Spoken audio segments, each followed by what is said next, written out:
దాని వాయించాలి ఒక శబ్దమే జత అక్కడ శంకర్ వేసేసి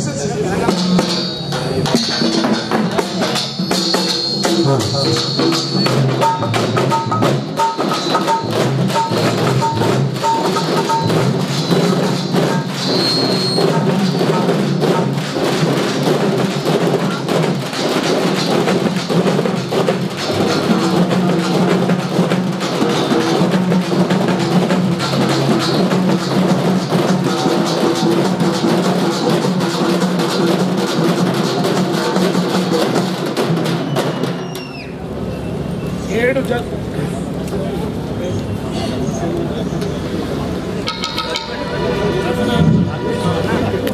జతలు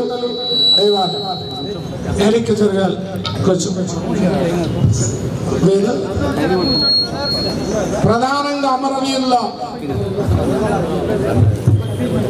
ప్రతిజ్ఞ యొక్క ఉన్నది అది చివరికి చదువుతాం. చాలా మంది పెద్దలందరూ వచ్చిన మనం ఇక్కడ వచ్చినటువంటి కవులు రచయితలు కళాకారులకు అందరికీ అమరుల స్వప్నం ప్రత్యేక తెలంగాణ. ఈ అమరులు వాళ్ళ స్వప్నం ఏంటంటే ప్రత్యేక తెలంగాణ కావాలన్నారు. ప్రత్యేక తెలంగాణ అంటే మా పాలన మాకు కావాలి, కానీ ఢిల్లీ పాలకులు మీ పాలన తప్ప మీకు ఏదైనా ఇస్తామన్నారు. కానీ ఈరోజు అమరవీరుల స్వప్నం ప్రత్యేక తెలంగాణ.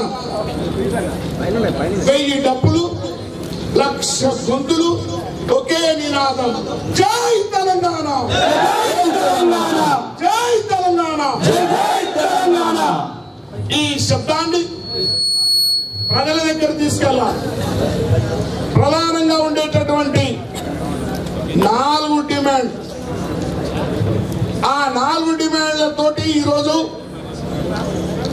మనం ఇక్కడ వచ్చినటువంటి 1,00,000 గొంతులు, 1,00,000 గొంతులు అంటే 1,00,000 మంది కాదు, కోట్లాది మంది, 4.5 కోట్లాది మంది ప్రజల్ని రిప్రజెంట్ చేసే కవులు, కళాకారులు, రచయితలు, ఉద్యమకారులు, స్త్రీలు, మైనార్టీలు, బీసీలు, ఎస్సీలు, అన్ని వర్గాల సబ్బండ ప్రజల యొక్కటి ఆ ఒక్క నివేదన కోసం ఇక్కడికి వచ్చాం. పాలకులు ఏదైనా ఇస్తామన్నారు, పరిపాలన ఇవ్వనన్నారు.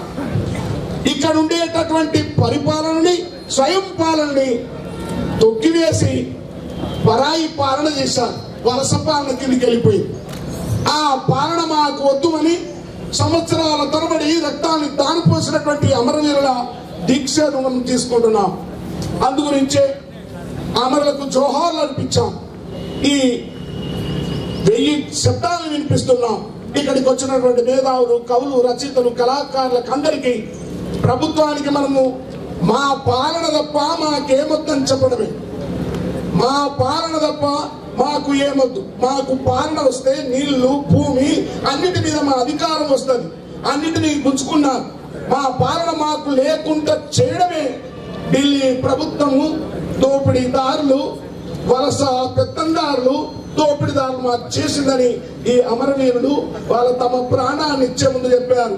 ఓన్లీ వన్ నినాదం, జై తెలంగాణ, జై తెలంగాణ, జై Telangana. We want Telangana, we want Telangana, only Telangana.